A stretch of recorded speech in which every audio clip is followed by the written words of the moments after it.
Hi friends, అందరికీ నమస్కారం అండి. Welcome to అత్తమ్మస్ kitchen.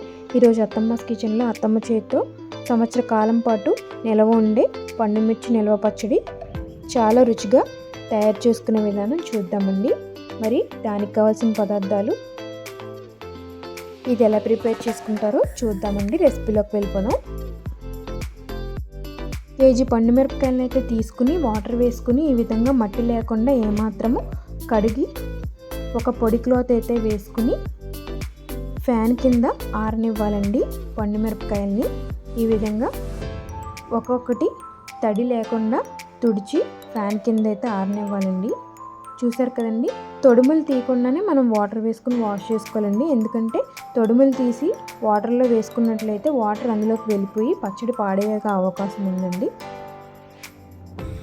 ఇప్పుడు తొడుములు తీసిన తర్వాత ఈ విధంగా 4 భాగాల కింద కట్ చేసుకుని ఒక డ్రై మిక్సర్ జార్లోకి వేసి కచ్చాపచ్చాగా గ్రైండ్ చేసుకోవాలండి.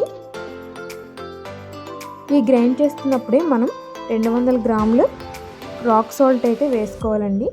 కేజీ పండుమిరపకాయలకి మనం ఇక్కడ 200 గ్రాముల రాక్ సాల్ట్ కల్లుప్పుని అయితే వేసుకుంటున్నామండి. మొత్తం మిరపకాయలన్నిటినీ ఈ విధంగానే కచ్చాపచ్చాగా గ్రైండ్ చేసుకుని పెట్టుకోవాలి.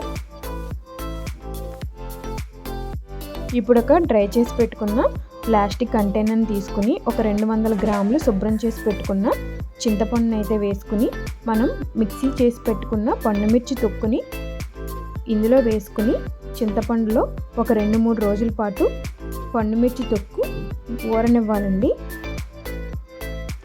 చూసారు కదండి, మంచిగా ఈ విధంగా ఊరిన తర్వాత మళ్ళీ మనం మిక్సీ పట్టుకోవాలి. ఒక 2 వెల్లుల్లిపాయలు అయితే వేసుకుని ఒక్కసారి కచ్చాపచ్చాగా అయితే మిక్సీ పట్టుకుందామండి. మిక్సీ పెట్టుకున్న దానిలోకి మనం 2 టేబుల్ స్పూన్ల ఆవపిండి, 1 టేబుల్ స్పూన్ మెంతిపిండి కూడా డ్రై రోస్ట్ చేసుకుని వేపుకుని పొడి చేసి అయితే వేసుకున్నామండి. ఈ విధంగా మనం పచ్చడి అంతా ఒకేసారి తాలింపు అయితే వేసుకోకర్లేదండి. మనకు కావాల్సినప్పుడు కొంచెం కొంచెంగా వేసుకుంటే సరిపోతుంది. ఒక గాజు జాడీలోకి స్టోర్ చేసుకుంటే పచ్చడి అనేది సంవత్సర కాలం పాటు నిల్వ ఉంటుందండి. తాలింపు వేసుకుందామండి. వేరుశనగ నూనె అయితే వేసుకుని అందులోకి జీలకర్ర, ఆవాలు, శనగపప్పు, మినప్పప్పు, ఎండుమిరపకాయలు, కరివేపాకు, వెల్లుల్లిపాయలు, కొంచెం ఇంగువ వేసుకుని తాలింపు మంచి సువాసన వచ్చిన తర్వాత ఈ తాలింపు అనేది కూడా చల్లారిన తర్వాత మనం పచ్చడిని ఇందులోకి తిరగమూత వేసుకోవాలండి.